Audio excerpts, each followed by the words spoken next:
Ces derniers mois, je ne compte plus le nombre de témoignages que j'ai reçus sur l'inefficacité des formations. Bonjour, moi c'est Maxime, je décrypte la formation et je vous dis là où ça casse et notamment pourquoi les formations standards ne peuvent pas fonctionner correctement. J'ai avant tout lu le dernier rapport de l'OCDE sur les tendances de la formation pour adultes qui se base sur des données de 2023 et en France on peut lire que plus de la moitié des adultes qui se sont formés ont trouvé leur dernière formation modérément utile, voire totalement inutile. J'ai donc décidé d'interroger de nombreux stagiaires sortis de formation depuis plusieurs semaines et j'en ai déduit qu'un bon nombre de ces formations avaient effectivement peu d'impact. Je vais donc vous décrire dans cette vidéo les erreurs qui sont faites sur les 3 processus d'une formation. Et la première des erreurs qui est faite pour moi se fait en amont de la formation. Cette première étape, c'est la recherche de formation. Je vais vous raconter l'interview que j'ai faite avec Thomas. Thomas est un artisan graveur sur bois qui cherche une formation en marketing digital. Il souhaite tout simplement faire connaître sa marque et son travail à travers le web. Mais Thomas n'a pas plus d'idées précises sur le type de formation qu'il lui faut, hormis marketing digital. C'est bien, mais ça veut dire quoi? Est-ce qu'il souhaite générer des leads via des campagnes de pub? Est-ce qu'il souhaite améliorer son profil LinkedIn pour obtenir des contacts? Ou est-ce qu'il souhaite tout simplement améliorer le référencement de son site web, le SEO? Nous avons là 3 besoins et ce sont bien 3 formations différentes. Rechercher une formation par son intitulé, c'est bien trop générique. Tu vas absorber un grand nombre de connaissances, c'est bien, mais tu ne vas pas développer de compétences.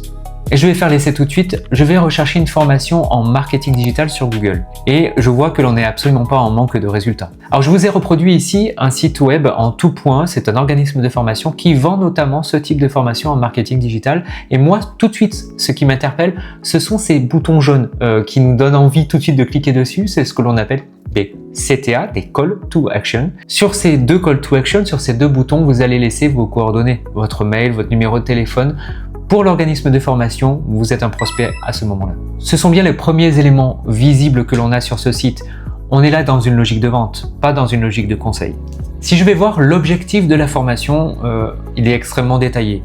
On peut le lire, analyser les besoins du client, élaborer et déployer une stratégie de marketing digital, identifier les opportunités que ça représente pour le développement commercial d'une entreprise, en mesurer les retombées. L'objectif de Thomas, l'artisan graveur sur bois, est de générer des leads via des campagnes de pub. Ici, il ne s'y retrouve pas encore. Pour s'y retrouver, on va aller dans le programme. Et là, j'avoue, c'est extrêmement bien fait. On a tous les modules, on a même le temps passé par module. Et là, d'ailleurs, on va retrouver celui dont Thomas a besoin, le module 3, qui est publicité digitale et acquisition de trafic. Et je vois une chose qui m'interpelle, ce module a une durée de 10h30. Il faut savoir que cette formation a une durée totale de 42 heures, soit 6 jours. Alors est-ce que Thomas a besoin de suivre ces 6 jours de formation, ces 42 heures, alors que son besoin précis, il me l'a dit une fois que l'on en a parlé et que l'on a décortiqué ce dont il a besoin, c'est de générer des leads via des campagnes de pub. Pas tout le reste. Donc le module 3 lui suffit. Un programme complet comme celui-ci est bien pour cultiver ta connaissance, mais absolument pas pour développer une compétence. C'est trop générique, trop standard. Toutes les infos logistiques, et là c'est vraiment bien fait, on a tout ce dont on a besoin. On a la durée totale de la formation, on a les dates même, on a le tarif. Mais la surprise, il y a 2 tarifs différents.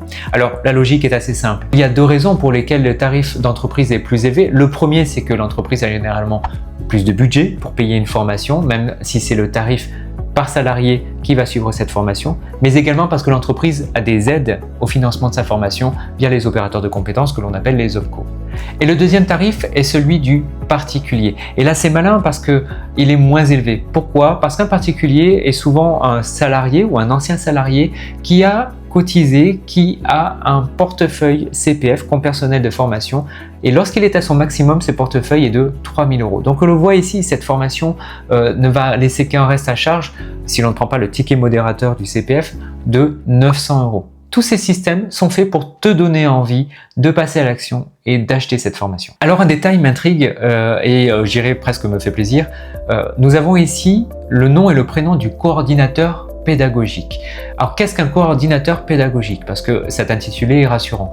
Le coordinateur pédagogique, c'est celui qui va mettre en place la formation et s'assurer du bon processus de formation. Ce n'est pas le formateur. Je vais vous raconter ce que j'ai vécu il y a un peu plus de 2 ans.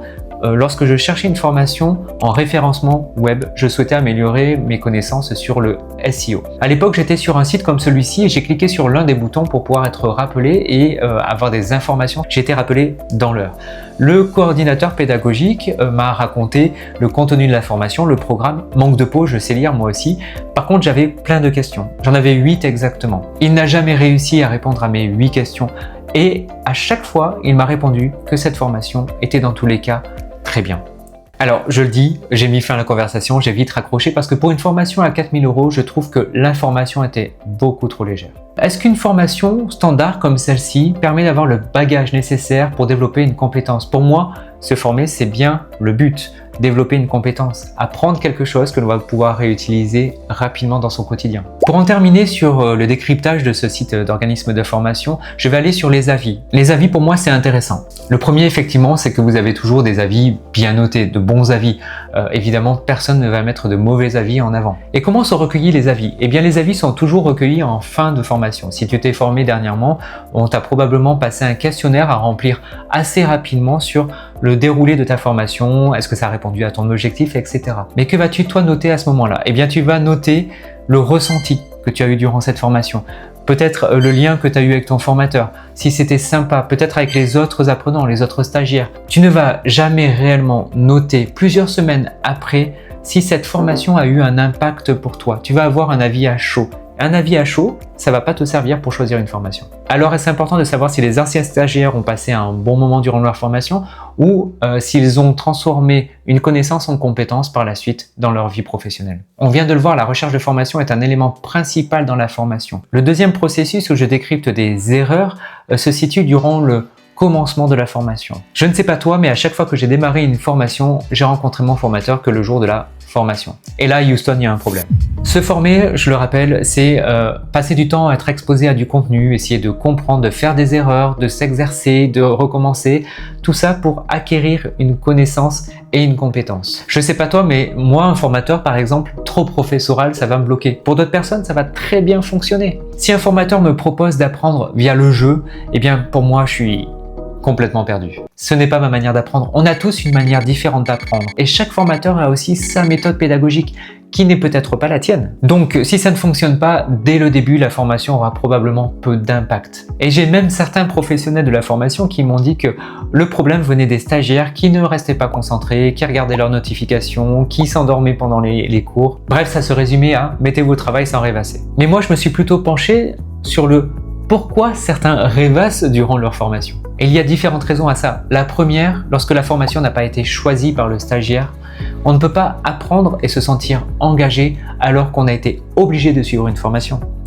La deuxième des raisons, c'est le rythme. Si le rythme va beaucoup trop vite pour que tu arrives à suivre, tu ne peux pas raccrocher les wagons. Si le rythme est trop lent, tu vas tout simplement commencer à divaguer et à décrocher. La troisième des raisons, c'est le niveau. Si le niveau est trop important, eh bien, tu ne peux pas être engagé dans ta formation. Par contre, si le niveau est trop faible, là c'est pareil, tu vas t'ennuyer et vite décrocher. Et la quatrième des raisons, on l'a vu, c'est la méthode pédagogique. On n'a pas tous la même manière d'apprendre et chaque formateur ne peut pas te parler à toi et comprendre tes objectifs et t'aider à réussir.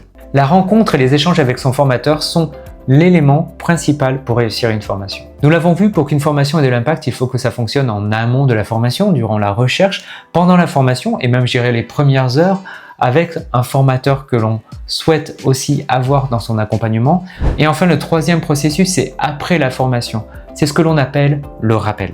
Les études neurocognitives le disent, 48 heures après ta formation, tu en as oublié plus de 75%. Pour ancrer l'apprentissage, il y a des moyens, dont celui de la répétition. Je vais prendre l'exemple d'un comédien qui monte sur les planches au théâtre. Pour qu'il puisse jouer au théâtre, il va répéter son texte, le répéter en permanence. Mais si ce même comédien, qui a joué pendant peut-être 2 ans une pièce de théâtre, va en jouer une autre pendant 3 ans, et 3 ans après, vous allez lui dire « remonte sur les planches et rejoue la pièce que tu jouais avant ». Il va en avoir oublié une grande partie, sauf s'il est hypermnésique. La raison à ça, c'est qu'il n'a pas répété pendant ces 3 années-là. Il a perdu petit à petit de cette connaissance. On voit la même chose pour le langage. Une personne qui est native d'un pays, qui part de ce pays, qui sait parfaitement parler sa langue natale, au bout de plusieurs années, cette personne-là va commencer à perdre un peu de son langage, à perdre des mots, à avoir des difficultés à suivre. Et ça, c'est normal, tout simplement parce que la personne n'a pas répété en permanence la connaissance. La plasticité cérébrale a fait que il y a de l'oubli parce que d'autres choses sont arrivées et qu'on n'a pas répété. Alors pourquoi entend-on si souvent qu'une formation n'a servi à rien? Eh bien, je te l'ai dit, pour moi, ça se passe durant les 3 processus de formation. La recherche en amont, avoir un objectif précis. Un objectif peu précis rend une formation imprécise. Ensuite, durant ta formation, il est important que tu puisses choisir ton formateur, la personne qui va t'accompagner, qui va te comprendre, qui va t'aider, qui va te donner les meilleurs feedbacks possibles. Meilleurs feedbacks ne veut pas dire des bons feedbacks, mais ceux qui vont t'aider à avancer et à évoluer. Et puis enfin, il est aussi essentiel de pouvoir appliquer rapidement ce que l'on a appris. Si on suit une formation générique et que l'on n'applique pas, on n'en fera jamais rien. On devrait tous avoir la possibilité de choisir ce dont on a besoin d'apprendre, pas plus, pas davantage. Tu l'auras compris, choisir une formation, ce n'est pas comme choisir un restaurant sur TripAdvisor. Il faut mener une vraie réflexion et cette réflexion, ça s'accompagne. Dans ma prochaine vidéo, je décrypterai comment faire une recherche de formation et avec quel outil je travaille.